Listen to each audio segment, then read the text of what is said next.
मित्रों, हम देख रहे हैं कि कुछ सालों में एग्रीकल्चर में डिजिटल टेक्नोलॉजी को अपनाने से किसानों द्वारा फसलों के उपचार और खेतों का संचालन करने के तरीकों को मैनेज किया गया है।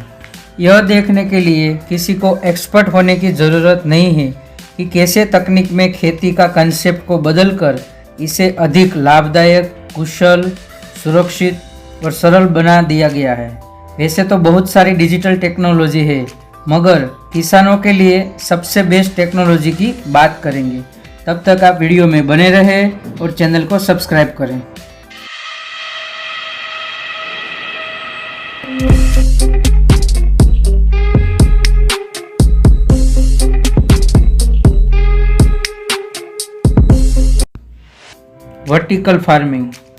वर्टिकल फार्मिंग एक खड़ी खड़ी परतों में फसल उगाने की प्रथा है।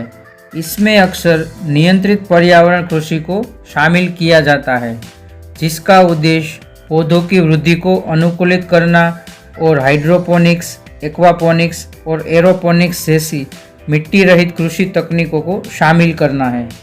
वर्टिकल फार्मिंग का उपयोग करने का मुख्य लाभ बढ़ी हुई फसल उपज है, जो भूमि की आवश्यकता के एक छोटे इकाई क्षेत्र के साथ आता है। फसलों की एक बड़ी विविधता को एक बार में खेती करने की बढ़ी हुई क्षमता, क्योंकि फसल बढ़ने के दौरान भूमि के समान भूखंड साझा नहीं करते हैं। इसके अतिरिक्त फसल अपने घर के अंदर होने के कारण मौसम की गड़बड़ी के लिए प्रतिरोधी होती है। अपने सीमित भूमि उपयोग के कारण खेती देशी पौधों और जानवरों के लिए कम विघटनकारी है, जिससे स्थानीय वनस्पतियों और जीवों का और अधिक संरक्षण होता है। RFID टेक्नोलॉजी यानी रेडियो फ्रीक्वेंसी आइडेंटिफिकेशन टेक्नोलॉजी। कृषि में RFID तकनीक के कई उपयोग है। घास की गांठों को टैग किया जा सकता है, कटाई की तारीख, जिस खेत में इसे काटा गया था, तापमान, वजन, नमी का स्तर और पोषण संबंधी जानकारी को कैप्चर और संग्रहित किया जा सकता है। इसकी उच्च पहचान दर, मास मेमोरी, सुरक्षित पहुँच है और इसे बिना किसी कठिनाई के मौजूदा सिस्टम में एकीकृत किया जा सकता है। ग्रीन हाउस में डेटा संग्रह विशेष RFID टैग और पाठकों के साथ भी संभव है, जो गर्म और आर्द्र परिस्थितियों के लिए डिज़ाइन किए गए हैं। RFID का रोजगार खराब होने वाले भोजन की श्रृंखला की निगरानी करना और पर्यावरण निगरानी, सिंचाई, विशेष फसलों और कृषि मशीनरी जैसे क्षेत्र में नए अनुप्रयोग के विस्तार को संभव बनाता है। किसान अपने माल को कंप्यूटर नेटवर्क के माध्यम से ट्रैक कर सकते हैं।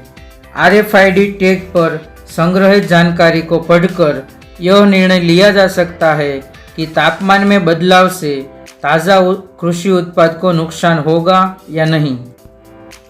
वेदर ट्रैकिंग, मौसम रडार, जिसे मौसम निगरानी रडार और डॉपलर मौसम रडार भी कहा जाता है, एक प्रकार का रडार है जो वर्षा का पता लगाने, इसकी गति की गणना करने और इसके प्रकार जैसे कि बारिश, बर्फ, ओला आदि का अनुमान लगाने के लिए उपयोग किया जाता है। आधुनिक मौसम रडार ज़्यादातर पल्स डॉपलर रडार होते हैं, जो वर्षा की तीव्रता के अलावा बारिश की बूंदों की गति का पता लगाने में सक्षम होते हैं। तूफानों की संरचना और गंभीर मौसम पैदा करने की उनकी क्षमता को निर्धारित करने के लिए दोनों प्रकार के डेटा का विश्लेषण किया जाता है। विश्लेषण और पूर्वानुमान में सुधार के लिए रडार आउटपुट के संख्यात्मक मौसम पूर्वानुमान मॉडल में भी शामिल किया गया है। सॉइल एंड वाटर सेंसर्स यानी मिट्टी और पानी के सेंसर्स, उसमें आता है सॉइल की नमी के सेंसर आधारित स्मार्ट इरिगेशन कंट्रोलर मिट्टी की नमी को मापने के लिए कई अच्छी तरह से स्थापित तकनीकों में से एक का उपयोग करते हैं। मैदान, पेड़ों या झाड़ियों के जड़ क्षेत्र में दफन होने पर सेंसर मिट्टी में नमी के स्तर को सटीक रूप से निर्धारित करते हैं और इस रीडिंग को कंट्रोलर तक पहुंचाते हैं। दो प्रकार के सिस्टम है जो मिट्टी के नमी मापने के लिए है। First, suspended cycle irrigation system. Second, water on demand irrigation. Water remote sensing के माध्यम से पानी की गुणवत्ता की निगरानी के लिए पानी की गुणवत्ता के मापदंडों और वर्णक्रमीय परावर्तन के बीच संबंध निर्धारित किया जाना चाहिए। जैसे ही पानी की गुणवत्ता के मापदंडों के संशोधित मूल्य के साथ परावर्तन बदलता है, एक अनुभवजन्य सूत्रों का उपयोग किया जा सकता है। हालांकि सूत्र बहुकालीन डोमेन में मान्य नहीं हो सकता है क्योंकि पानी में घटकों के प्रकार स्थिर नहीं रह सकते हैं। Satellite imaging. सैटेलाइट इमेजिंग में विजिबल इमेजरी बहुत यूजफुल है। यह दृश्यमान इमेजरी बादलों, भूमि, पहाड़ों और समुद्र में अंतर करने के लिए बहुत उपयोगी है। विभिन्न प्रकार के बादल अपने भौतिक गुणों जैसे वर्षा की बूंदों, बर्फ के क्रिस्टल की मात्रा और आकार और उसके घनत्व के आधार पर अलग अलग मात्रा में परावर्तित होते हैं। ये टेक्नोलॉजी इस प्रकार पे काम आती है। First, sees scattered and reflected energy. Second, available during day time only. Third, sees clouds and earth surface. Fourth, sensitive to soil, water and cloud type. Fifth, sees fog in daytime. Sixth, used for tracking cloud features in time to estimate atmospheric motion.